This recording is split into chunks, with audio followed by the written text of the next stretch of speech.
Now, there are some people who live for the gotcha moment, not me, but I know there are some people who live for the gotcha moment. And I saw this post here.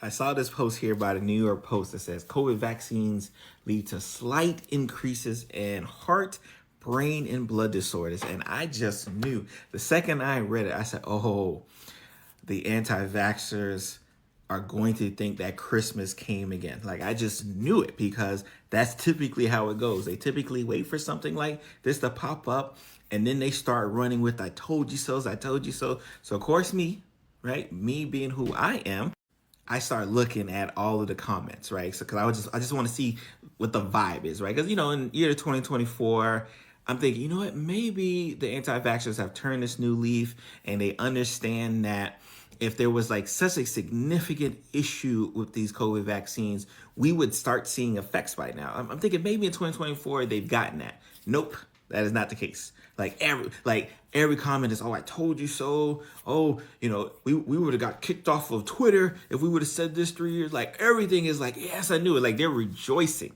right? So of course, me being a critical thinker, like a lot of them claim to be, I go to look, right? Because a lot of people, they're just reading that title. They're not even like checking the article. They're reading the title. So I go to check, I click the link because that's what you're supposed to do. I go to click the link.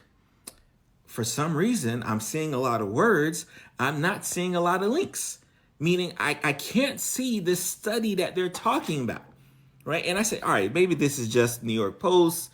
They're biased. I know them. Like, let me check some other sites, right? Let me see if anyone else is talking about this study. Hold on. So then I see here, I say, all right, look at all the New York Post, Forbes, Fortune, Yahoo News. Everyone is talking about this study here. So clearly someone has to link the article, right? Right? To my surprise, no one is linking the actual article. They're mentioning that it's from the Journal of Vaccine. They're mentioning it, but there's no link for me to click.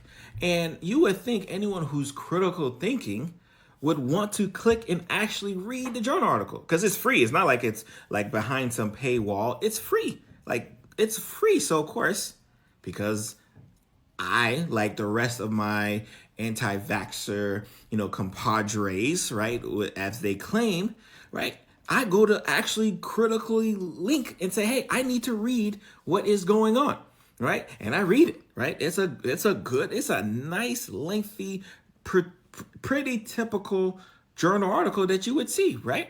But of course, I'm looking at it in a different light because again, I know actually how to read these things. I'm looking at the abstract. I'm looking at the methods. I'm looking at the patient population. Who are they looking at? More importantly, I go to their conclusion because typically when you write these type of articles, you have to say, hey, what are my limitations? Like, what are the limitations associated with this article here? And like, look what I see. So of course, I run into this nice section here, as you can see behind me, that kind of says, hey, you know what? Based off our study, we got some limitations because there are no studies without limitations. And when we're interpreting these types of studies, we have to take the interpretations, take the limitations, and then make justifications based off those limitations. At least we're supposed to. Now, of course, again, let's say you're not used to reading these types of studies and you don't even understand all of the words here. I say, you know what? Technology is how it is. Let's ask ChatGPT to summarize this in a more, let's say high school level, right? Because that's typically what the average person reads. So I get on, I say, hey, ChatGPT, do me a favor. Got this paragraph. It's, I want to surmise it, high school level reading. Like, do me a favor, kind of do a quick little summary just so I can make sure I am understanding what I'm reading. This is what ChatGPT tells me.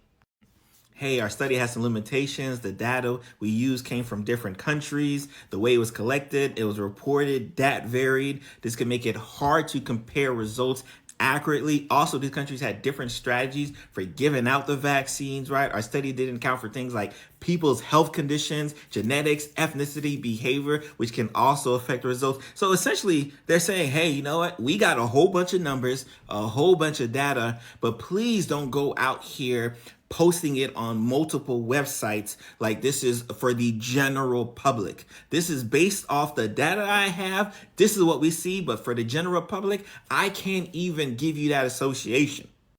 But guess what all these other sites do, right? They give you a generalization. They make it seem like, hey, based off this result here, this is on the general population. Hey, the vaccines are causing amok, right? Causing high risk of blood, all like vaccines, bad, bad, bad. Like, cause that's their agenda.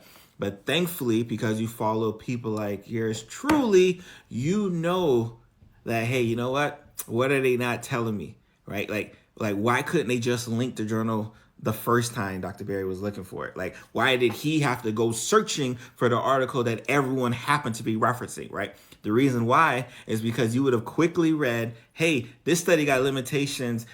Please don't try to generalize it to everyone else so people don't get on Twitter and Facebook and TikTok making it seem like, hey, like we got the smoking gun we were looking for. Y'all be blessed.